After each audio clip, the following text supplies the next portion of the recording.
Russia and I spent 25 years of my life in Russia, just recently moved to the United States and I'm still working on my American accent. A very interesting thing that 2 years ago I had a British accent, so I will try to mimic both accents in this video and we'll see the differences. If you're not a native English speaker, I'm gonna tell you a very interesting story. When I was 14 and my English level was intermediate, I was in the UK with my friend who was from Great Britain, and we were standing by London Eye, and suddenly she turns her head and says, "Oh my god, those Americans. What's with Americans?" And she says, "Can you hear their accent is so different?"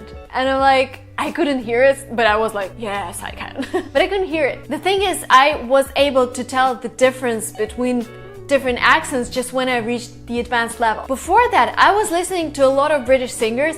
I am a big fan, and when I listened to her songs, I started hearing those, when you kind of minimize the T sound, it's littlest, it's somewhere in your throat. Then I started listening to Kate Nash, and I started to notice the way she pronounces fitta, and I started to realize this is a British thing. So I would say by the age of 17, during my third trip to the UK, I became proficient in defining the accents, and I became so proficient that I was sitting with my friend watching an American movie and I said, why don't they translate American English into British, because I cannot get a thing. I'm so used to British accent. That was super funny. The thing is, if you're intermediate, don't really worry about not understanding accents. That's fine. You're gonna come to it a little later. Now I'm gonna split myself into two different persons. One is gonna be American Marina, one is gonna be a British Marina.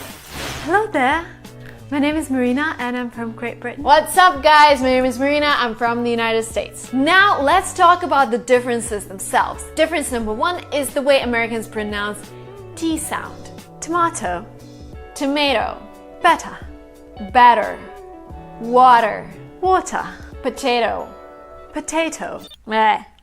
Sometimes there are words that are written in the same way, but they are pronounced in a completely different way. Herb, herb. Salmon, salmon. Schedule, schedule. Privacy, privacy. Aluminum, aluminium. Adult, adult. Another thing that I've noticed is that the letter A in British would be pronounced as A, in American it would be pronounced as A. For example, when I was visiting my friend, her name is Catherine, when I was visiting her in the UK, she told me that she has a rabbit. And I was so surprised. I was like, rabbit? No way. You should say rabbit. And she was like, no, in Britain we say rabbit.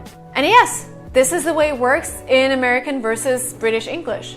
Can't, can't, and, aren't.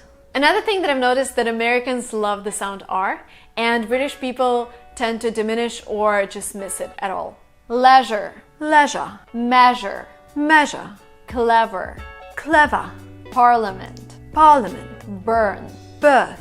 Work, work. Of course, you know that some words are completely different in American compared to English, but they mean the same thing. Bathroom, toilet. First floor, ground floor. Second floor, first floor. Vacation,